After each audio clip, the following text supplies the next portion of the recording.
کسی رشتے کو کتنی ہی محبت سے باندھا جائے، لیکن اگر عزت اور لحاظ چلا جائے تو محبت بھی چلی جاتی ہے۔ اگر آپ کسی کو امپریس کرنا چاہتے ہیں تو اس کی مدد کرنے کی بجائے اس سے مدد مانگیں، کیونکہ لوگ ہمیشہ دوسروں کی مدد کر کے خوش ہوتے ہیں۔ جب رزق میں تنگی محسوس ہو تو غور کر لیا کرو کہ ماں باپ کے لیے دعا کرنا تو نہیں چھوڑ دیا۔ انسان ان چیزوں سے کم بیمار ہوتا ہے جو وہ کھاتا ہے، زیادہ وہ ان چیزوں سے بیمار ہوتا ہے جو اسے اندر ہی اندر کھا رہی ہوتی ہے۔ کیا آپ جانتے ہیں، تکیے کے بغیر سونے سے آپ کی کمر مضبوط ہوتی ہے اور کمر درد سے آرام محسوس ہوتا ہے۔ ایک حد کے بعد انسان سب کچھ چھوڑ دیتا ہے، روٹھنا، منانا، شکایت کرنا، گلے شکوے کرنا، اور پھر دل تو ایسے ہو جاتا ہے کہ کوئی بات کرے تو ٹھیک، نہ کرے تو بھی ٹھیک۔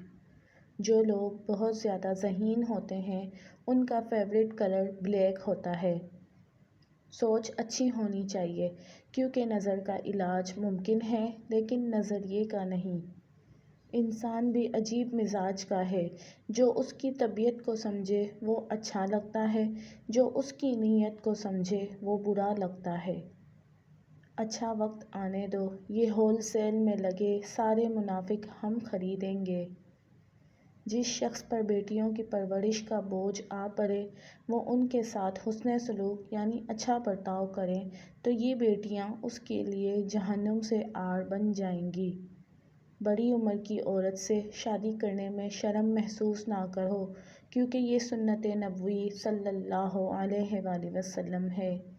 انسان محبت میں گناہ تو اپنی مرضی سے کرتا ہے، لیکن جب بات پاک رشتہ نکاح کرنے کی آتی ہے تو یہ کہہ کر مکر جاتا ہے کہ گھر والے نہیں مان رہے۔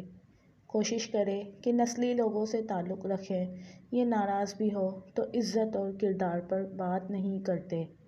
مرد جتنا بھی انا پرست کیوں نہ ہو، لیکن عورت کی ایک چیز اسے جھکنے پر مجبور کر دیتی ہے، اور وہ ہے عورت کی خاموشی اور نظر اندازی۔